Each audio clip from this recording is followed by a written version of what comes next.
The first sound was laughter. Not the warm kind, not the kind that spills out of surprise or delight. This was the other kind, the kind that has edges on it, the kind that is meant to cut. He walked on to the mat, and the whole room decided, in the span of about 4 seconds, exactly what he was. They looked at his age. They looked at his face. They looked at the way he moved, quietly, unhurried, like a man who had nowhere else to be and no one to impress. And they laughed, some out loud, some with their eyes, a few with their phones already raised. Recording, because they wanted to have proof of what was about to happen to him. The announcer called his name, and someone in the bleachers, somewhere to the left, shouted something that does not deserve to be repeated here. The crowd around that person did not object. They leaned forward. This was going to be entertaining. His opponent rolled his neck, cracked his knuckles, looked at him the way a man looks at something that is already finished. And then the referee stopped the clock. 6 seconds after the match was supposed to begin, the referee stopped everything. He stepped between the two men. He turned to face the crowd, and then, slowly, in full view of every phone, every camera, every set of laughing eyes in that gymnasium, he bowed, not to the crowd, to him. Nobody in that building knew yet what that quiet man had given this sport. Nobody knew what he had carried, what he had built, what he had walked away from, and what he had walked back into. Nobody knew that the man they were laughing at had once stood in rooms where real power lived, and those rooms had gone silent for him. By the end of that afternoon, the tournament would be stopped entirely. The regional committee would issue a statement.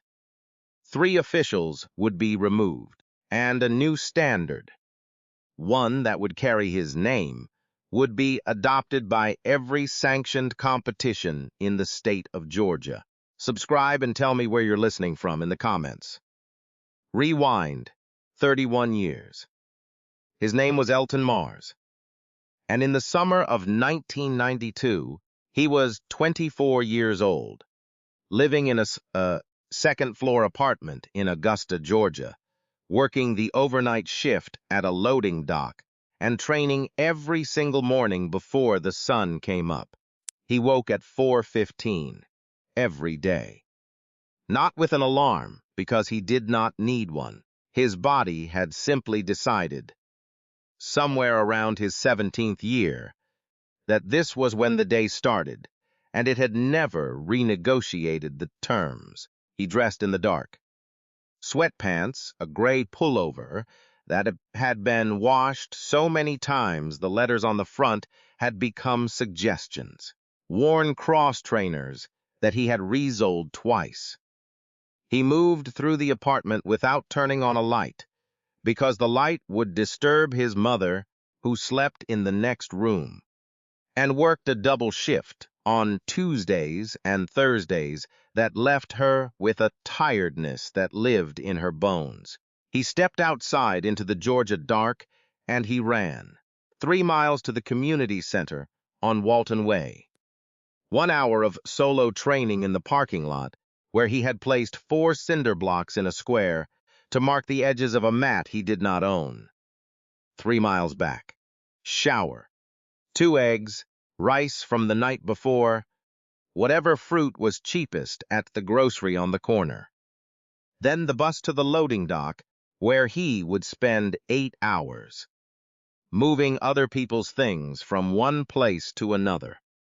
And he would do it with his full attention, because Elton Mars did not know how to do anything halfway. He had been studying Shotokan karate since he was 11 years old. His first sensei was a retired postal worker named Clarence Webb, who ran classes out of the church basement on Laney Walker Boulevard for $7 a month, and who never once in 11 years asked a family if they could afford it before accepting a student. Clarence Webb had trained 63 students. 41 of them had gone on to compete at regional or national level. 2 had gone to international competition. Elton was the third. He had a natural stillness that unnerved his opponents before they ever made contact. Something about the way he stood. Something about the way he waited. His hands were always exactly where they were supposed to be. His breath was slow, and even in the exact moments when other fighters began to breathe faster. His sensei Clarence had told him, when he was 14, that there was a difference between a man who had learned karate and a man who had become it, and that Elton was already the second thing, and he needed to understand what a serious responsibility that was. He had taken that responsibility the way he took most things. Quietly, without fanfare. He had folded it into the pocket of his sweatpants, right next to the photograph he always carried.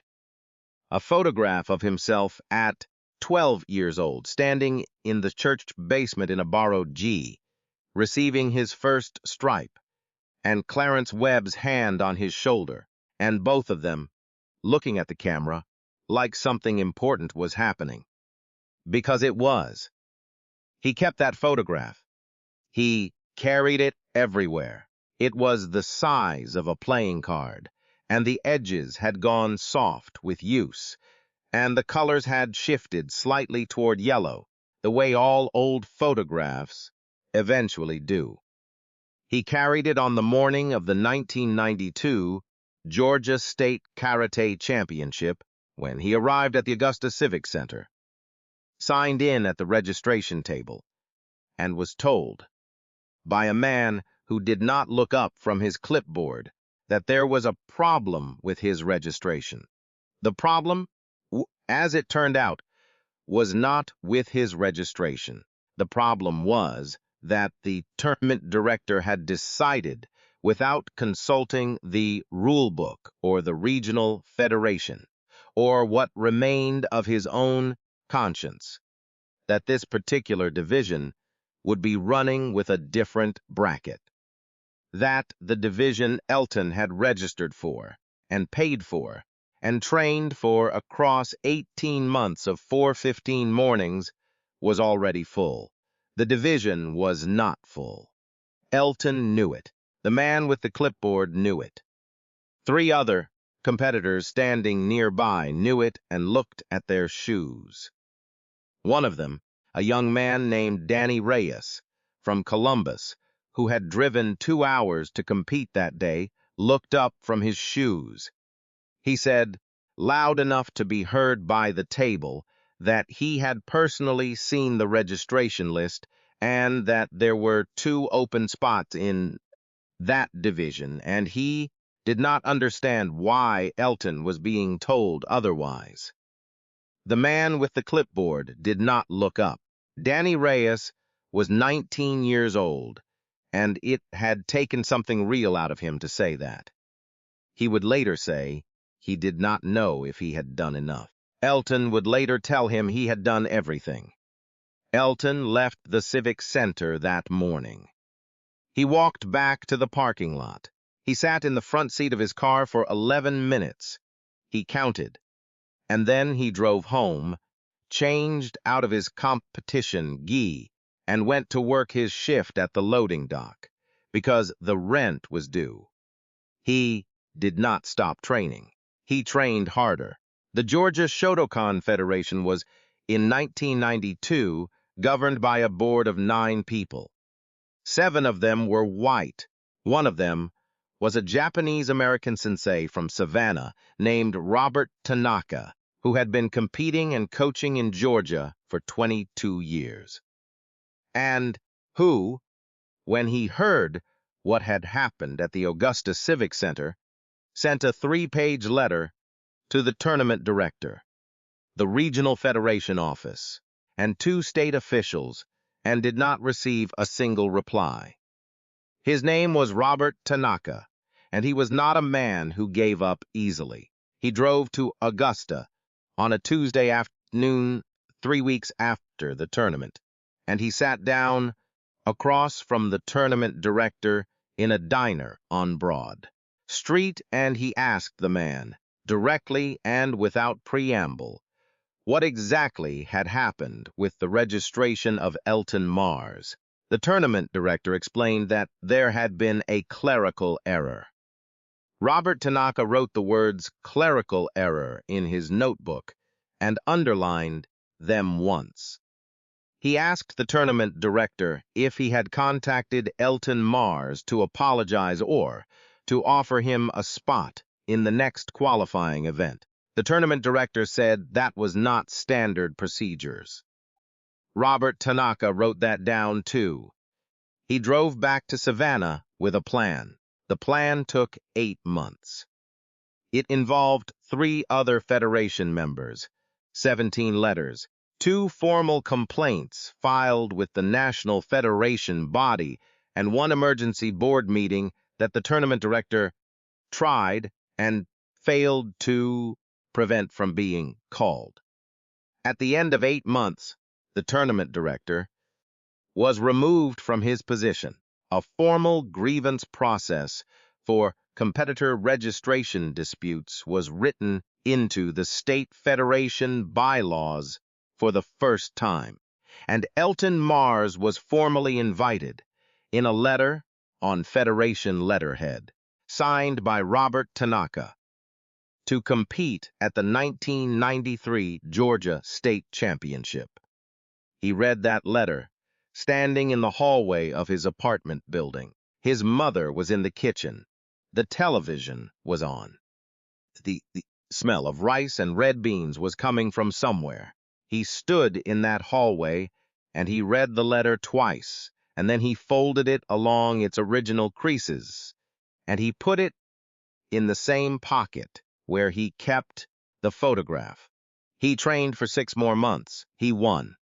He did not just win his division, he won it in a way that made the judges look at each other. Clean technique, controlled power, a stillness in the face of his opponents that was, by all accounts, unsettling in the best possible way. He won his division, and he was named the top point fighter of the tournament, and he shook Robert Tanaka's hand afterward, and the 2 of them stood on the floor of the venue for a long moment without saying anything, because there was nothing that needed to be said. What happened next was not something Elton had planned. Robert Tanaka asked him if he had ever thought about teaching. Elton Mars taught his first class on a Tuesday evening in October of 1993 in the same church basement on Laney Walker Boulevard, where Clarence Webb had taught him. Clarence Webb was 67 years old by then, and his knees had made their feelings about all the years of training extremely clear, and he was grateful for the help.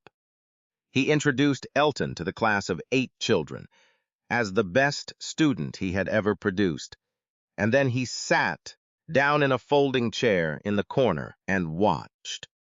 Elton was 25 years old. He stood in front of 8 children between the ages of 7 and 12, and he looked at them for a moment. Before he said anything, he looked at them the way you look at something important. The way you look at something you are not going to take lightly. Then he said, "We are going to do this right." He meant the bowing. He meant the stillness. He meant the understanding that what they were learning was not for showing off, and not for fighting at school, and not for anything other than building something inside themselves that no one could take back. He had 14 students by December. He had 29 by the following spring. He had 61 by the time he opened his own dojo in a rented storefront on Wrightsboro Road in 1997, and he had painted the sign on the window himself, and the sign said Mars Shotokan Academy, and underneath it, in smaller letters, it said in the tradition of C. Webb. He taught there for 9 years. He produced 11 state-level competitors. 3 of them won their divisions. One of them, a girl named Amani Cole, who had started training with him at age 8, after her mother brought her in following what was described only as a very difficult year, went on to compete at the National Junior Olympics at 15 years old, and finished second in her weight class. And when she came home, she brought the silver medal to the dojo and hung it on the wall next to the sign and said she was coming back to train for gold. She came back. She trained for gold. She won it the following year. Elton framed the photograph from that day. Imani, with the gold medal and her hands on her hips and a look on her face that was somewhere between ferocious and joyful and completely certain. He put it on the wall of the dojo next to the sign, next to the silver medal, next to a framed copy of the letter from Robert Tanaka. He kept that photograph of 12-year-old himself in his pocket. Still, always. In 2002, Robert Tanaka asked Elton to join the Georgia Shotokan Federation Board. He accepted. In 2006, the board elected him chairman. He served as chairman for 6 years, during which time the federation grew its membership by 43%, its junior competitor enrollment by 61%, and added 3 new sanctioned venues in parts of the state that had never hosted a sanctioned competition before. He stepped down as chairman in 2012 because he wanted to go back to teaching. He said it plainly at the board meeting where he announced it, and people thought he was joking at first, and then they realized he was not. He went back to the dojo. He went back to the 4:15 mornings. He went back to the cinder block square in the parking lot, though the parking lot had been repaved twice since the first time, and the blocks were different ones. He was 54 years old. He was lean and still and quiet, and he moved through space like a man who had made peace with every single decision he had ever made. And in the spring of 2023, he registered to compete. He was 55 years old when he entered the 2023 Southeast Regional Karate Invitational in Macon, Georgia. He had not competed in a sanctioned tournament in 30 years. He registered in the Masters division for competitors 50 and above, which was technically correct, and which was also, in the estimation of virtually every person who saw his registration, a source of humor. There were 11 other men registered in that division. Most of them were in their early to mid-50s. 2 had competed regularly on the regional circuit. 1 had a legitimate regional ranking. They trained seriously. They were good. But nobody knew that. Nobody who was going to be in that gymnasium on the day of the competition had any way of knowing what any of them had done before that day. They looked at the bracket and they saw names. When they got to the gym and they looked at the faces, they made their assessments. When they looked at Elton Mars, they decided he was 55 years old, black, quiet, and completely out of place. They decided this in the parking lot. They decided it in the hallway. By the time he walked onto the gymnasium floor to warm up, the decision had been made for him by a room full of people who did not know a single thing about him, and the decision was already being announced in whispers and under-breath comments that did not stay under for long. The man sitting directly behind the scoring table, made a comment about whether someone had told the old man what building this was.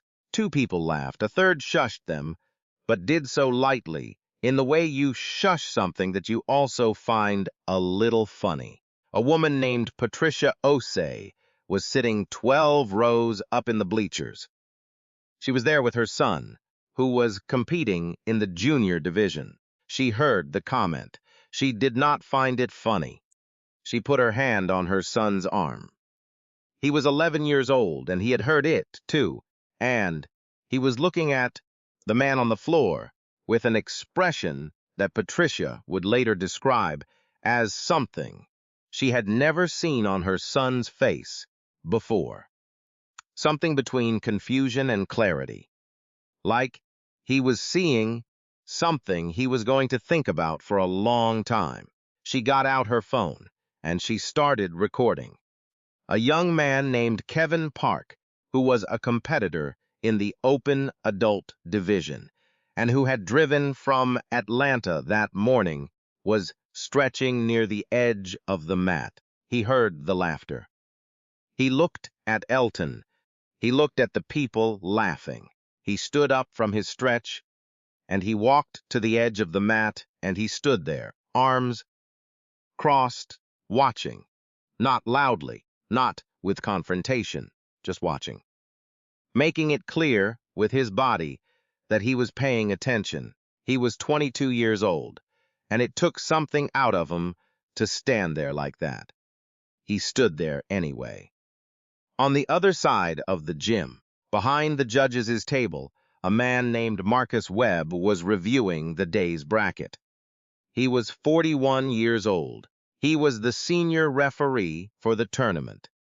He had been sanctioned as a referee by the National Federation for 14 years. He was meticulous and quiet and thorough, and he knew the rule book from the first page to the last. He also knew Elton Mars. Not personally, by reputation. He had heard the name, in the way that people who move in this world long enough eventually hear the important names. He had heard what the man had done for the Federation. He had heard about Imani Cole and the gold medal. He had heard about the dojo on Wrightsboro Road. What he did not know, and what he was about to discover, was what Elton Mars looked like when he walked into a room. He had never met him in person. So when he looked up from the bracket and saw a lean, quiet 55-year-old man walking onto the floor and being laughed at by half the people in the gymnasium, he did not immediately know what he was seeing. He watched. He saw the way the man walked. He saw the way the man stood. He saw the man close his eyes for exactly 4 seconds before he opened them again and faced forward. Marcus Webb put the bracket down. He had seen that 4-second breath before. He had seen it in one other person in 14 years of officiating. He could not remember the name right now, but he remembered what had happened in the match that followed that 4-second breath. He remembered it clearly. He walked to the registration table, and he asked for the full name on the Masters Division entry. The woman at the table said, "Elton James Mars." Marcus Webb was quiet for a moment. Then he said, "I need to make a phone call." The match was scheduled to begin at 2:14 in the afternoon. Elton's opponent in the first round of the Masters Division was a man named Gary Fitch. Gary Fitch was 52 years old, 211 pounds, and had been competing at the regional level for 8 years, with a record that was genuinely respectable. He was fast for his size.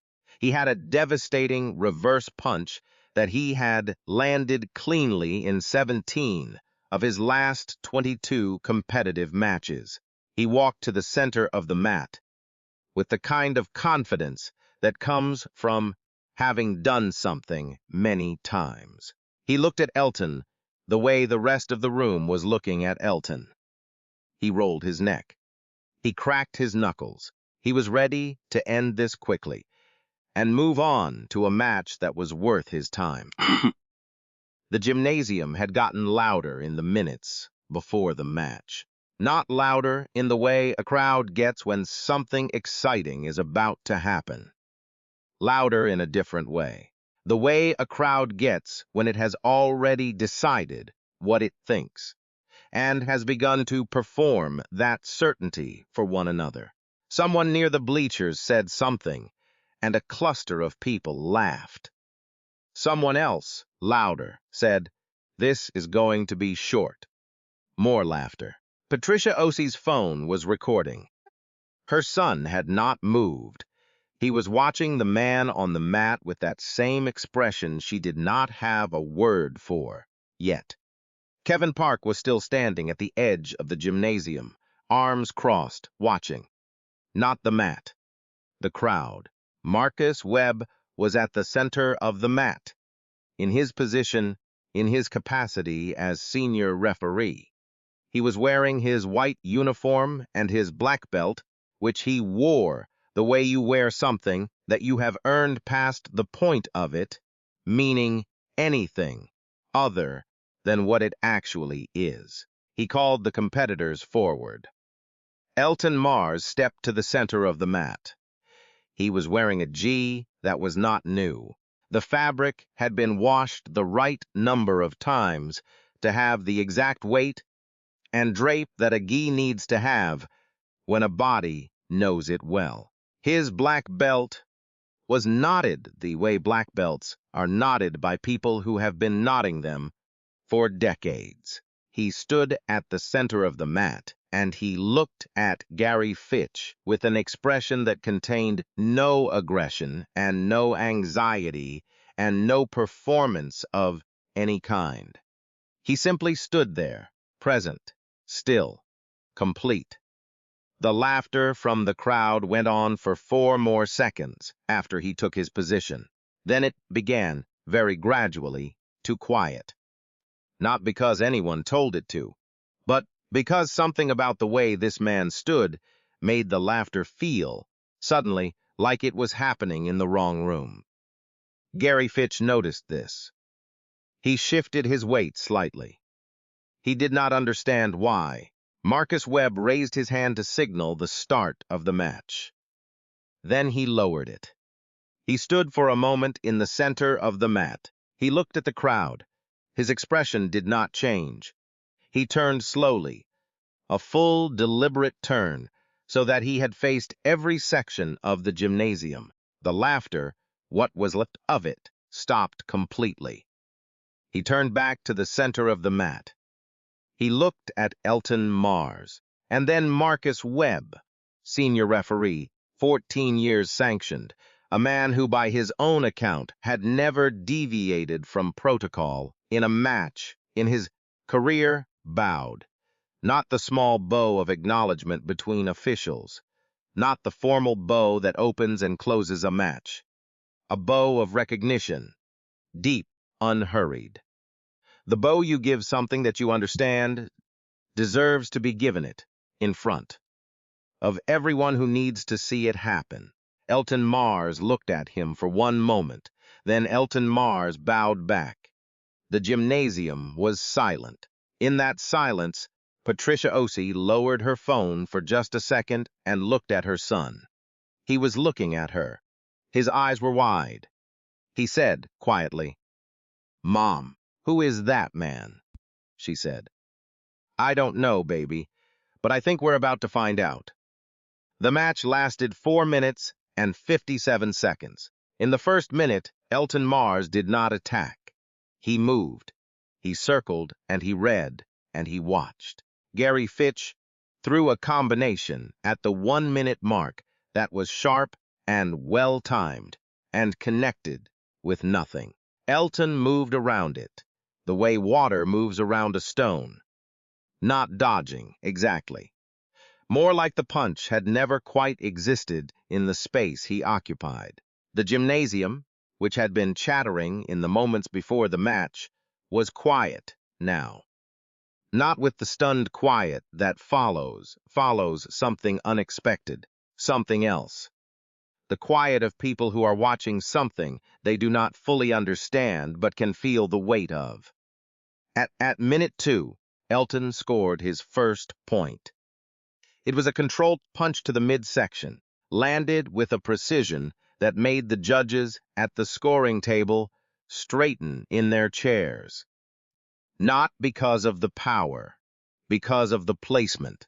It was exactly where it was supposed to be, and no more and no less. Gary Fitch regrouped. He was a good competitor. He was not giving up. At 2 minutes and 40 seconds, he landed a clean sweep and almost had the point. And Elton absorbed it and reset in a way that was so calm, so unhurried, that a woman 2 rows behind Kevin Park said out loud to no one in particular, "Is he even trying?" Kevin Park turned around. He looked at her. He said, quietly but clearly, "He's teaching." She did not say anything else. At the 3-minute mark, Elton landed the second point. At 3 minutes and 51 seconds, the third.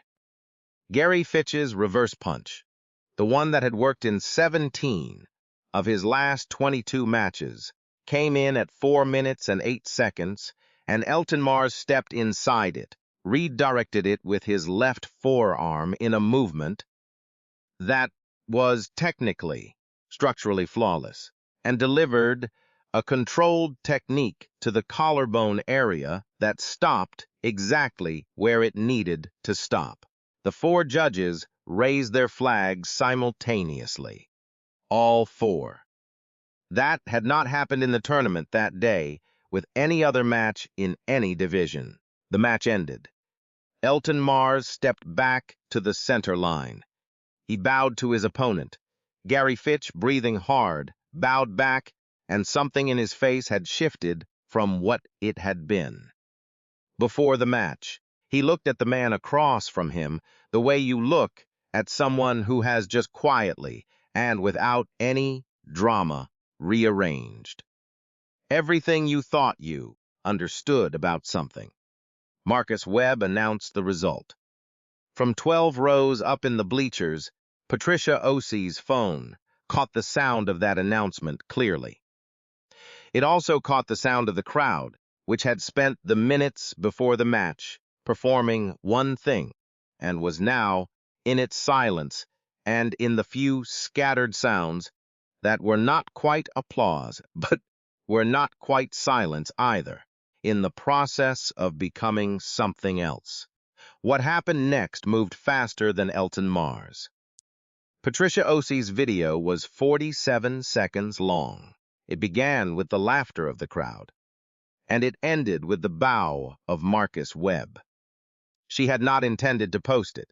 She posted it because her son, on the drive home that afternoon, asked her if she would, and she did not have a reason to say no. The video reached 400,000 views before midnight.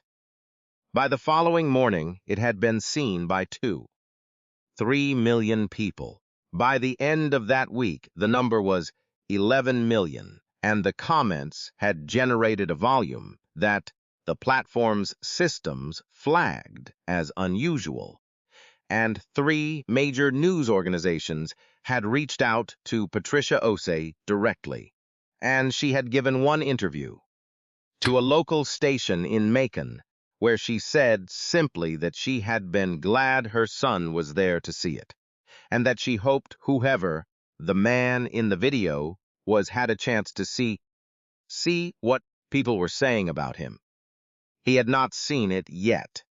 He had driven home from Macon that evening, made rice and beans, called his mother, and gone to sleep at 9:30 because he had an early class the next morning. His phone was turned off.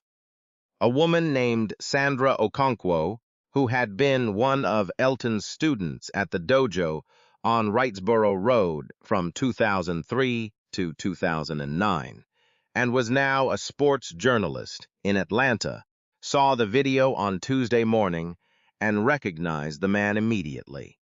She called the dojo. One of his students answered.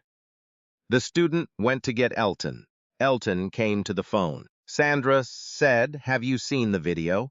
Elton said, "What video?" She told him. There was a silence on the phone that she would later describe as not the silence of a who was surprised. Exactly. More the silence of a man who was very carefully deciding what to think about something before he decided what to feel about it. He said, "Who took it?" She told him. He said, "I'd like to thank her." The Georgia Shotokan Federation Board issued a statement 3 days after the video went public. The statement addressed the conduct of audience members at the 2023 Southeast Regional Karate Invitational and indicated that the Federation was opening a formal review of the event, including the behavior observed on video and reported by multiple witnesses. The statement named no specific individuals. It was signed by the current chair of the Federation Board. It was countersigned, at the board's request, by Elias Trent, the National Federation Director, who had flown to Atlanta specifically to address the situation. Elias Trent was 70 years old and had been in this sport for 50 of those years. And he said at the press conference, which was held in a conference room at the Federation's Atlanta office, that what had been captured in that video was not representative of the sport he had devoted his life to, and that steps would be taken to ensure it was not repeated, and that he was grateful that someone had been there to record it. He was asked by a reporter if he knew who the man in the video was. He paused. He said, "I know who Elton Mars is. I should have made sure that room knew, too." The formal review concluded 41 days later. The results were concrete, and they were enumerated, and they were made public. The tournament director of the 2023 Southeast Regional Invitational was removed from his position and barred from serving in any official capacity at a sanctioned federation event for a period of 3 years. 2 additional officials who had been present and had taken no action were formally censured. The Federation adopted, by unanimous board vote, a new code of conduct for tournament audiences that was to be read aloud at the opening of every sanctioned event in the state of Georgia. The code included specific language on the dignity of all competitors, regardless of age, race, or background, and it included a procedure for addressing violations during a competition, including the authority of the senior referee to stop a match and address the crowd. That authority, the authority to stop the clock and bow, was formalized in the rule book. It was named the Mars Protocol. Elias made the announcement at a ceremony in Macon, Georgia, at the venue where the tournament had been held. He invited Elton Mars to stand beside him. The room was full of Federation officials and journalists, and a number of competitors and coaches. It was a different room than it had been 41 days earlier. The same walls, the same floor, a different room. Marcus Webb was there. He was standing near the back. When the announcement was made, he did not applaud loudly. He put his hands together and he nodded, slowly, once. The way you nod when something that needed to happen has happened. Kevin Park was there. He had driven from Atlanta again. He was standing at the side of the room, in the same arms-crossed posture, but relaxed now, watching, seeing. Sandra Okonkwo was covering the event for her outlet. She took notes in a narrow notebook. When Elton Mars stepped to the microphone, she stopped writing. Elton stood at the microphone for a moment without speaking. He looked at the room. He looked at it the way he had looked at those 8 children in the church basement in 1993. The way you look at something you are not going to take lightly, he said. I want to say the name of my first sensei. His name was Clarence Webb. He ran a class in a church basement for $7 a month, and he never once asked a family if they could afford it before he accepted a student. He is the reason I know what this is supposed to look like. He is the reason I have spent 30 years trying to make sure other people see it. He paused. He said, I don't want what happened at that tournament to be the thing this story is about. I want this to be about that room in Macon in 41 days, and the people in it and what they chose to do. I want it to be about Marcus Webb, who stopped the clock before I'd even thrown a technique. I want it to be about a woman I haven't met yet, who pointed a camera at the right thing for 47 seconds. He looked down. He took something from his pocket. He held it up so the room could see it, briefly, then put it back. He said, I've carried that photograph for 31 years. I'm going to keep carrying it, because the kid in it is the reason any of this is worth anything. He stepped back from the microphone. The room was quiet for exactly the right amount of time. Then it was not quiet at all. The dojo on Wrightsboro Road did not close. Elton went back on Monday. He unlocked the door at 6:15 in the morning, the way he always did. He turned on the lights. He swept the mat. He put the broom in the closet. He stood in the middle of the empty dojo, and he breathed. At 9 o'clock, his first class arrived. 12 students, ranging from age 7 to 63, a retired schoolteacher who had started 3 months ago and was still working on her basic stance, a 15-year-old boy who had the kind of natural talent that showed up once a decade and who did not yet know it, 3 kids from the neighborhood who had been brought in by a partner program with the Augusta School District that Elton had helped design. He stood in front of them. He said, "We are going to do this right." A month after the ceremony in Macon, Patricia Osei brought her son to the dojo. His name was Marcus. Not after the referee, she said, but it was a name she thought about now whenever she said it. He was 11 years old. He had asked to come every day since the tournament.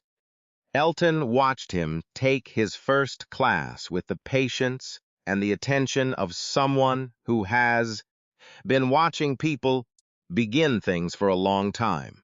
The boy was raw. He had no technique yet.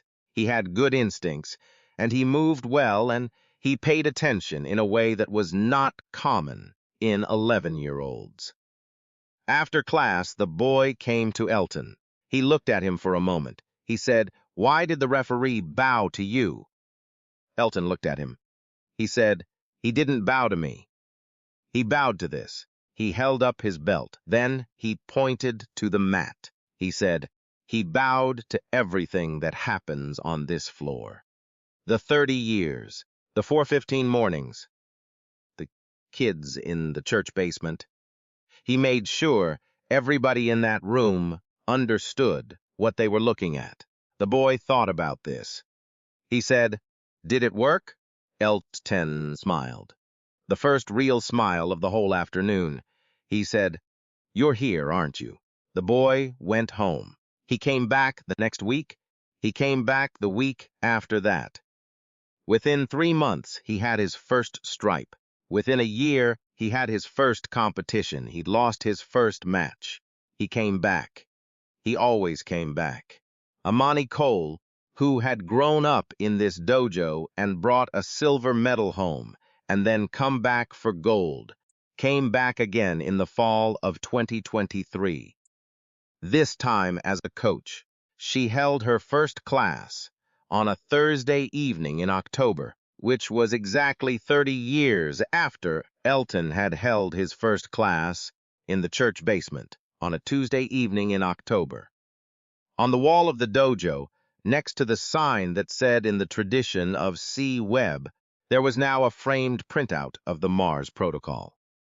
Marcus Webb had sent it by mail without a note, just the document. Elton had framed it himself and hung it the same day it arrived. Below it, also framed, was a photograph, 47 seconds, of a video that had been seen 11 million times, had started with one frame, and someone had printed it and brought it to the dojo without being asked, and Elton had looked at it for a long moment before he put it on the wall. It showed a referee in white in the center of a gymnasium floor. His head was bowed. His hands were at his sides. The crowd behind him was mid-gesture, mid-sound, mid-certainty about something they turned out to be completely wrong about. And in front of the referee, facing him, still and quiet and complete, was a man in a gi with a knotted black belt, whose eyes were closed, whose breath was slow, who had been carrying a photograph in his pocket for 31 years, and who had stood in rooms where real power lived, and who had returned to the places where it was made. True wealth is what you give back when nobody's watching. And sometimes the most important thing that happens is the bow before the fight begins. The part that stays with me isn't the tournament. It isn't the video or the 11 million people who watched it or the ceremony with the national director. It isn't even the bow. The part that stays with me is the photograph. Wallet-sized, yellow at the edges, carried in a pocket for 31 years, a 12-year-old boy in a borrowed gi in a church basement, and a man's hand on his shoulder, and both of them looking at the camera like something important was happening. It was. Elton Mars never stopped being that boy. He never put the photograph away. He never let the 31 years between that basement and that gymnasium convince him that the journey had been too long, or the slights too many, or the 4:15 mornings too cold. He carried the beginning with him all the way to the reversal, and then he carried the reversal back to the beginning and gave it to someone else. That is the thing I want you to sit with. Not the vindication, the continuity, the unbroken thread between the kid on the church basement floor and the man on the tournament floor, and the understanding that every person who stands between those two moments, the clipboard men, the laughing crowds, the clerical errors, every one of them is banking on you putting the photograph away. Deciding the beginning was a different person. Deciding the journey wasn't worth it. Elton Mars never put it away. So here is the question I need you to answer honestly. Not what you should say. What is actually true? What is the photograph in your pocket? What is the thing you have been carrying since the beginning that you have almost, in a quiet moment, decided to leave behind? What is the beginning that the long middle has been trying to talk you out of? Leave one word in the comments. One word for what you're still carrying. That is all I need from you today. If this story landed somewhere real in you, send it to one person. Not for the channel, for that person. Because they might be in a 4:15 morning right now, and they might need to know what that can become. Subscribe if you're not already here. Every story on this channel is built the same way. An ordinary person, an impossible situation, and the thing nobody in that room understood until it was already over. Next time, We go to a courtroom in rural Louisiana, where a public defender no one had ever heard of stood up in the middle of a trial and said 5 words that ended the case, the careers of 2 prosecutors, and changed the law in 3 states. That story is coming. True wealth is what you give back when nobody's watching. I'll see you there.